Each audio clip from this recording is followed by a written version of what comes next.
High বন্ধুরা, আমি এই ভিডিওটা বানাতে চাইনি, কিন্তু বাধ্য হলাম বানাতে। কিছু কিছু মানুষ এমনভাবে ভিডিও ছাড়ছে ফেসবুকে, এমন কিছু বলছে যাতে নতুন ক্রিয়েটার যারা তাদের প্রচণ্ড সমস্যা হবে। কিছু কিছু মানুষ ভিডিও ছাড়ছে, তোমার ফেসবুকে যদি এই সেটিংটা অন থাকে তাহলে তোমার ভিউ বাড়বে না, তোমার ফেসবুকে যদি এই সেটিংটা অফ থাকে তাহলে তোমার ভিউজ বাড়বে না, তোমার ফেসবুকে যদি এই সেটিংটা অন না থাকে তাহলে তোমার রিচ কমে যাবে, তুমি এটা করলে তোমার এই হয়ে যাবে, তুমি ওটা করলে এই হয়ে যাবে। এইভাবে অনেক মানে কিন্তুর মধ্যে ফেলে দিচ্ছে মানুষকে।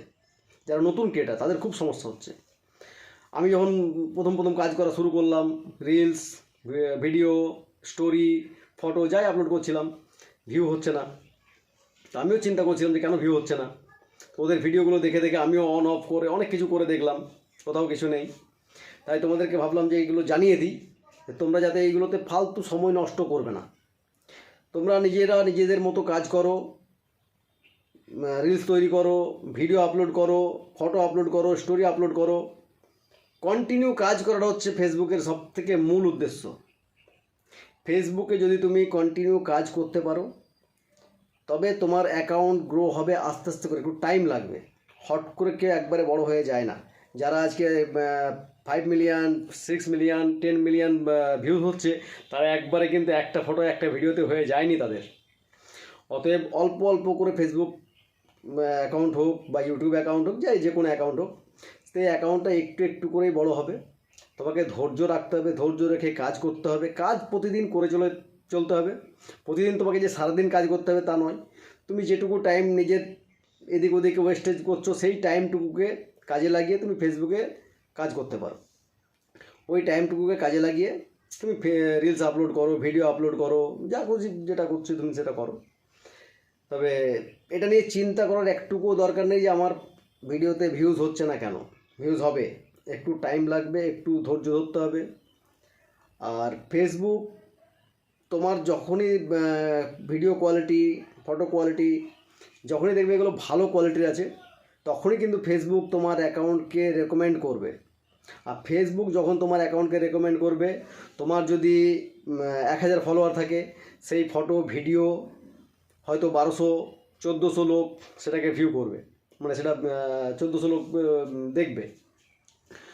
তো 1000 ফলোয়ারে যদি তোমার 1400 লোক দেখে, তার মানে তোমার 400 বাড়লো।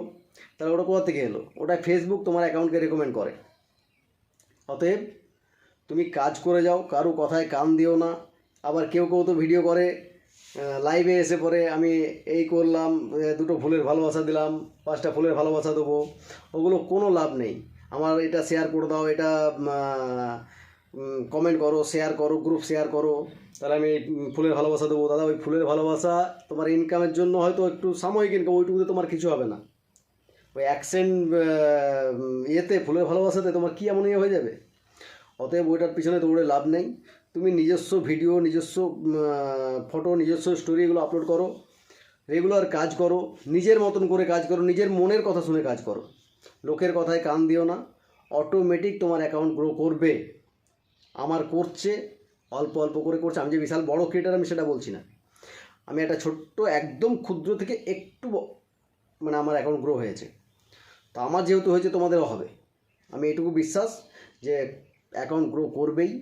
তুমি কন্টিনিউ কাজ করো, উইকলি যে প্রোগ্রেসগুলো দেয় ফেসবুক, সেই উইকলি প্রোগ্রেসগুলোকে কমপ্লিট করো। স্টার প্রোগ্রেস যেগুলো দেয়, স্টার সবাই দ্বারা সম্ভব হয় না তো ইয়ে করা। উইকলি স্টার চ্যালেঞ্জ যেগুলো থাকে ওগুলো সবাই করতে পারে না। তো উইকলি প্রোগ্রেস যেগুলো থাকে, তুমি উইকলি প্রোগ্রেসগুলো খালি কমপ্লিট করো, দেখবে আস্তে আস্তে আস্তে আস্তে করে তোমার অ্যাকাউন্টটা গ্রো করছে। একদম 100% করবে, আমি বলছি। যদি ভিডিওটা ভালো লেগে থাকে, একটা লাইক, শেয়ার, কমেন্ট করে দিও।